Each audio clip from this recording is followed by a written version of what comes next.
Morning of day 5. It's camp packed up. About 9:30 in the morning now. Last night was fucking brutal. Got probably about 3-4 hours sleep max. The wind just didn't stop all night. Didn't really film last night. By the time I got back to the tent, I was on like the early stages of hypothermia. I was losing my shit a little bit, and it was absolutely freezing. Couldn't feel my feet, my hands, my legs, my face. So I pretty much just packed in everything and just jumped in my sleeping bag, ate hot food and drink and stayed there. But it's been an experience. No deer down this time, but it's not the end of the world. I'll try and come back for the stags next year. Get my first stag up here, because that would be pretty special. I'm gonna get moving now before it decides to start raining. Get the fuck out of here.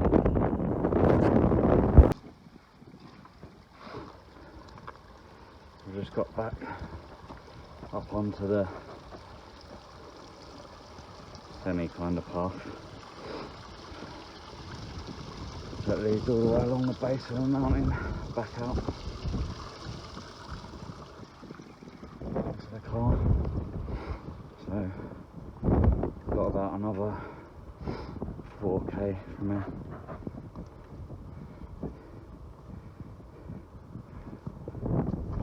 Can't even imagine how heavy this pack would have been if I had connected with that calf and had all the boned up meat in the pack as well. It's got to be at least another 15-20 kilo, I'd imagine.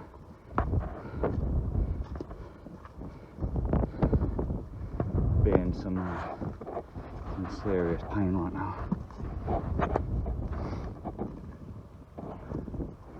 I mean, the pack's not dropped much weight since the weigh-in. On the way in it was about 30 kilos.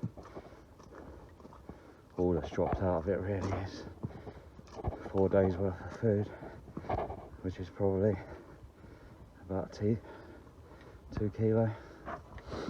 So still probably packing about 27-28 kilograms out at the minute. But my first trip on red deer, first time doing backpack hunting, first time in Scotland. It's been a pretty memorable trip.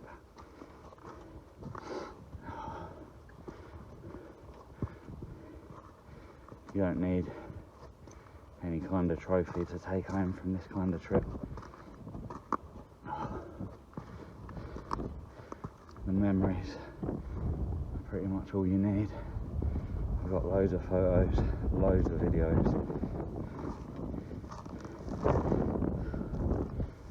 loads of stories. That's all that really matters. If I'd really wanted to kill something,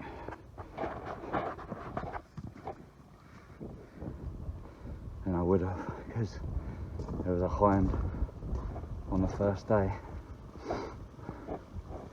about 60 metres away from me, just standing looking at me, and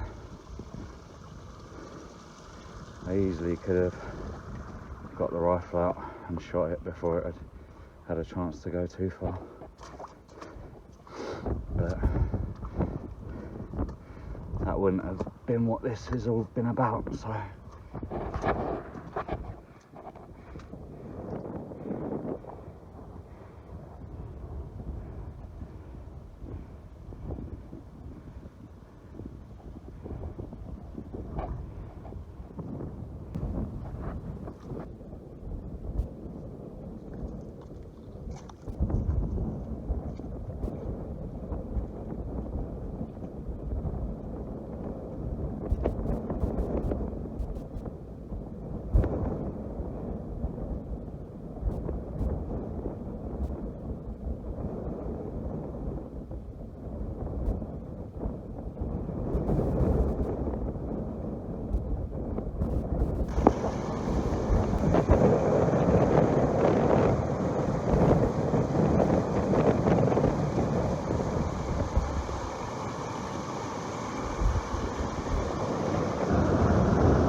big, fast flowing rivers cross.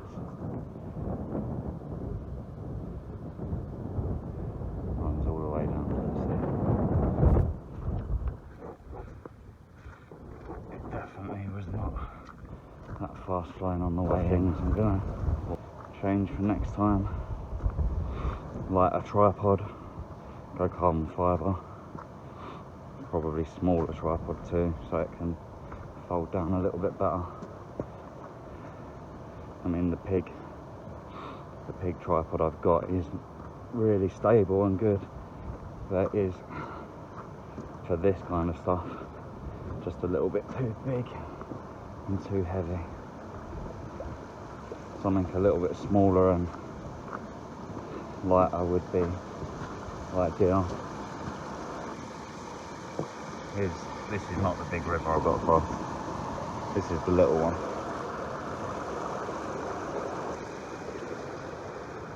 Other thing will be lighter spotting scope with better glass. That one's a cheap one that I've had for years. Really need to invest in a fairly decent one, because actually finding the deer was 90% of the struggle.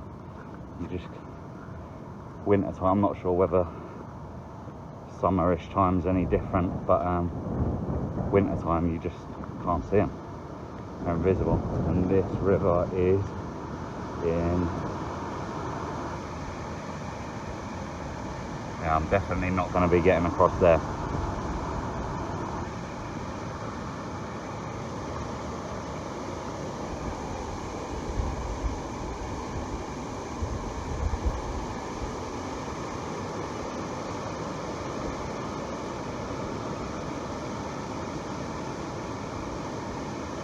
Last time I think I sort of came around there and up, but this time it looks like the whole thing's washed out.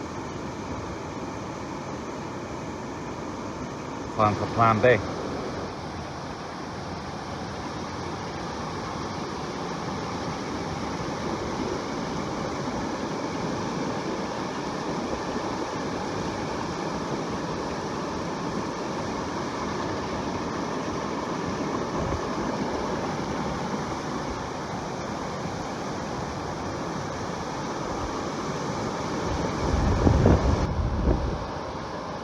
Well, upstream's not looking great.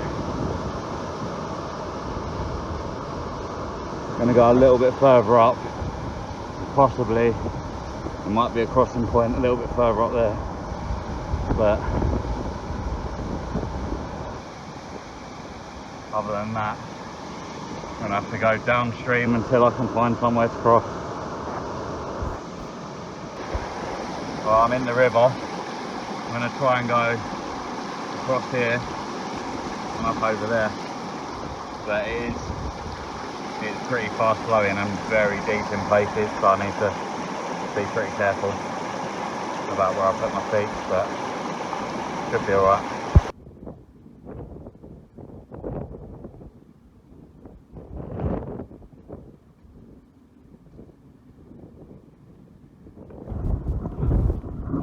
Only a couple of K left now.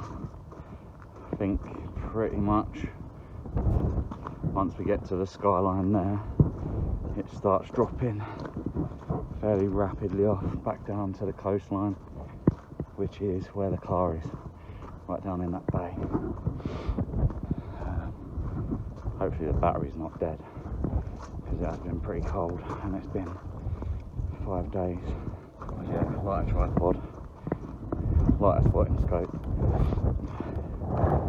lighter rifle optics, although that IOR is an absolute beast. It's just too big and heavy for this kind of thing, so change that out, possibly go with the new March.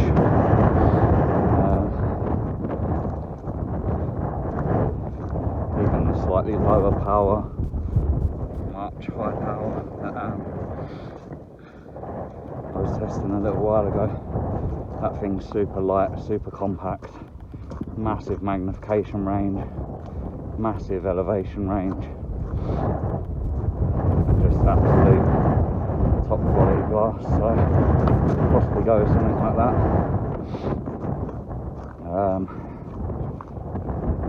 That'd drop the weight right down on the rifle. Then realistically, I should have been using the 6.5, but it's not ready yet. If I had had the 6.5, the overall rifle package would have been a lot lighter anyway, because it's got a carbon fibre stock on it. It's a lot less meaty. I'm going to change over to I was running one of the tier 1 bipods this time, the TAC, the tall leg version. I just thought I'd go with the tall legs because of the terrain, but realistically, from being up here now, the short legs would have been more suited really. I'm going to switch over to their carbon Evo bipod. That'll drop the weight a little bit more, give it a little bit more stability as well. So yeah, the rifle will be, I mean, this rifle I'm carrying now I think is around 14 pounds,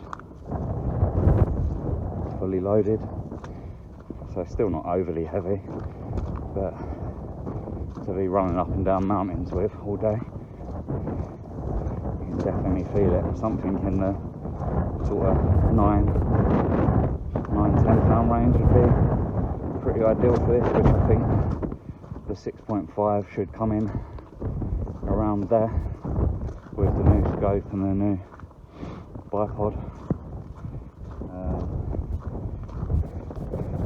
So that'll drop that. And then gear wise, my sleeping system I'm happy with.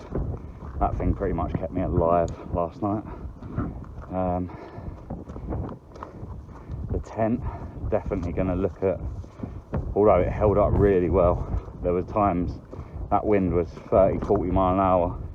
There were times I thought that tent was just going to come apart, at which point that would have become an absolute survival situation.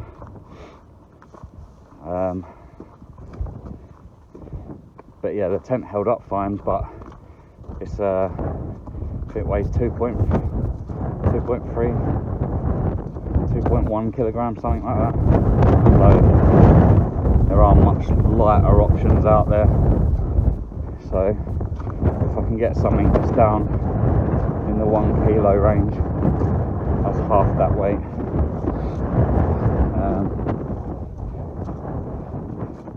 Essentially, I'm looking to pretty much half the weight I'm carrying all round if I go into New Zealand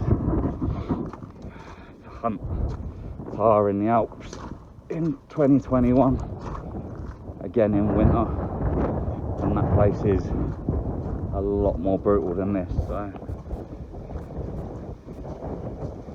we'll definitely need the right gear there. That's what this is for. It's basically lesson learning.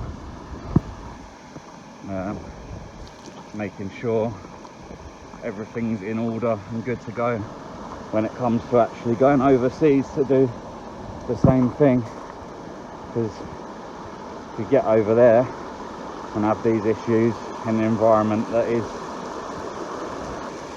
realistically worse than this, it's a lot colder, a lot higher, a lot more remote. I mean, you're talking about getting helicopter lift in and out of there, so if you have a real bad day and you get stuck, no one's coming to help you, so you need to make sure everything's on point.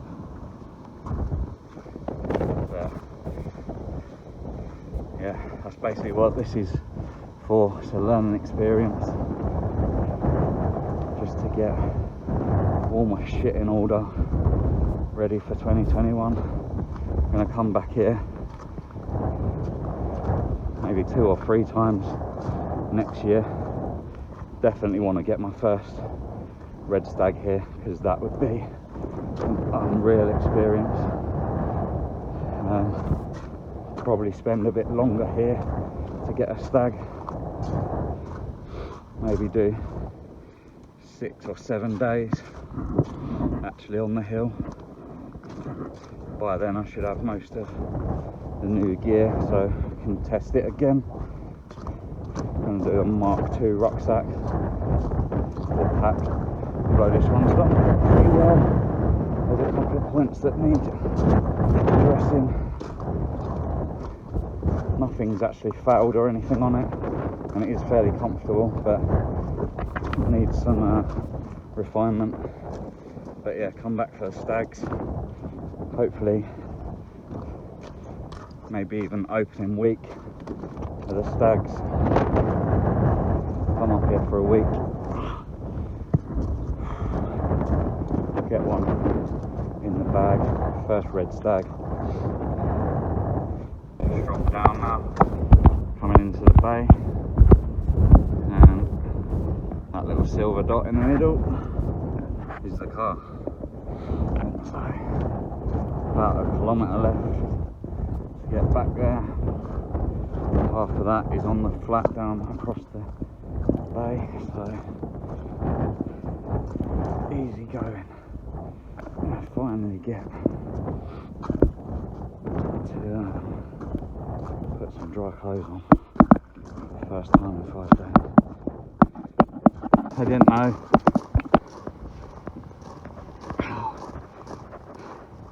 who the car belonged to or anything.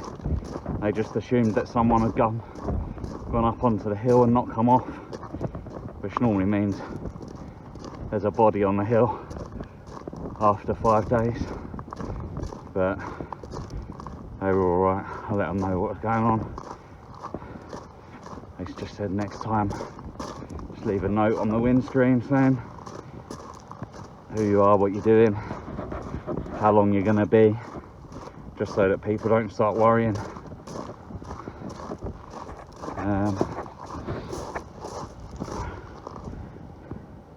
It's good to know that people are actually looking out to see